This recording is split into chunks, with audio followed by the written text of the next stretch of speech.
कि आपको या आपके किसी जानने वाले को ब्लड इन्फेक्शन हुआ है और अब बाल झड़ने की समस्या सामने आ रही है।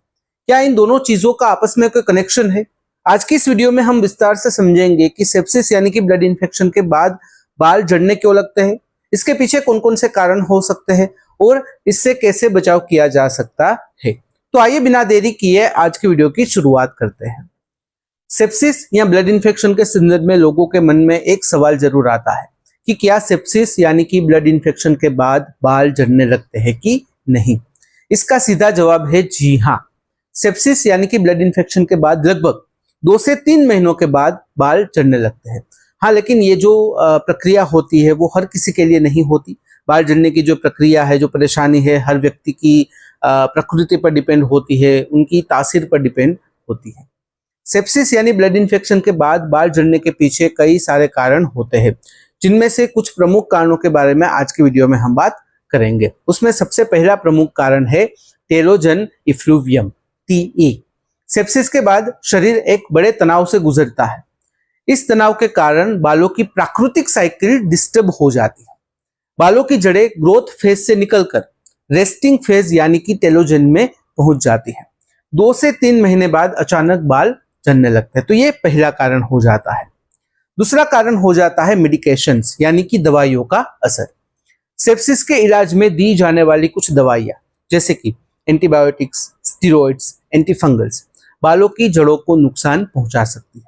अगर कुछ दवाइयों के बारे में बात करें, उदाहरण के तौर पर हिपेरिन, लिनेजोलिड, एम्फोटेरिसिन बी इत्यादि इसमें शामिल है। नंबर 3, तीसरा कारण है न्यूट्रिशनल डिफिशियंसी यानी कि पोषण की कमी। सेप्सिस के दौरान शरीर की एनर्जी खपत बहुत ही ज्यादा बढ़ जाती है। इससे iron, zinc, biotin, vitamin D और प्रोटीन की कमी हो जाती है, जो बालों के झड़ने का कारण बनते हैं। चौथा कोज ये हो सकता है इम्यून रिस्पॉन्स और इन्फ्लामेशन।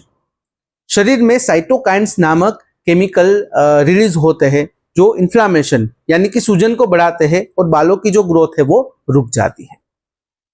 अब बात करते हैं हेयर फॉल किस तरह का होता है। सेप्सिस के बाद ज्यादातर मामलों में टेलोजन इफ्लूवियम होता है।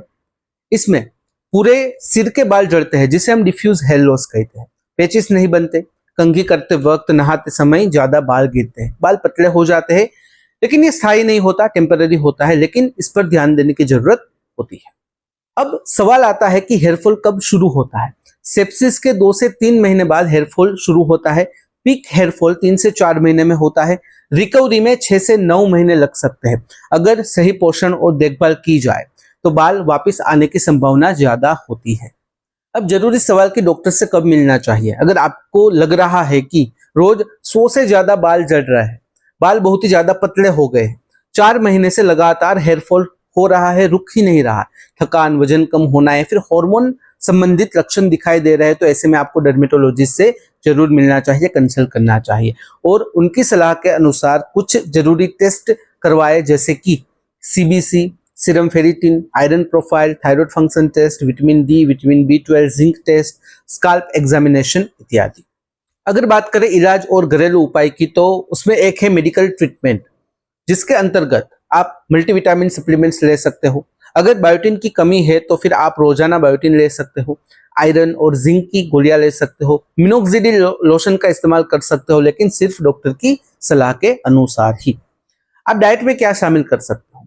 सबसे पहली चीज कि प्रोटीन से भरपूर चीजें आप लो, दूध, दाल, अंडे इत्यादि। आयरन रिच चीजें जैसे कि पालक, बीट, गुड़। विटामिन C, ताकि आयरन एब्जॉर्ब अच्छे से हो सके। बादाम, अखरोट जैसे ड्राई फ्रूट्स। 2 से 3 लीटर पानी आप रोजाना पिए, अपने शरीर को अच्छे से हाइड्रेट रखें। अगर बात करें कुछ घरेलू उपाय की, तो उसमें एक है नारियल तेल में करी पत्ता मिलाकर सिर पर लगाए। दूसरा, हफ्ते में 1 बार प्याज का रस लगाए, अगर आपकी स्किन प्याज से सेंसिटिव नहीं है तो। नंबर 3 है एलोवेरा जेल स्काल्प पर लगाए। नंबर 4, हार्श शैम्पू या फिर ज्यादा केमिकल वाले जो भी सौंदर्य प्रसाधन है, उससे आपको बच के रहना चाहिए। अगर बात करें फाइनल मैसेज की, तो मैं आप सबसे बस यही कहना चाहता हूं कि हेयर लॉस से मानसिक तनाव और आत्मविश्वास की कमी हो सकती है, लेकिन ध्यान रखें कि ये टेम्पररी होता है।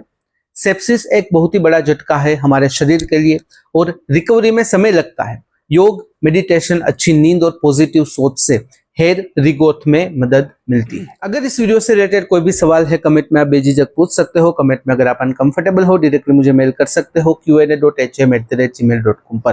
तो फिलहाल इस वीडियो में बस इतना ही। आज का वीडियो ध्यान से देखने और सुनने के लिए आपका धन्यवाद। जय हिंद, जय भारत।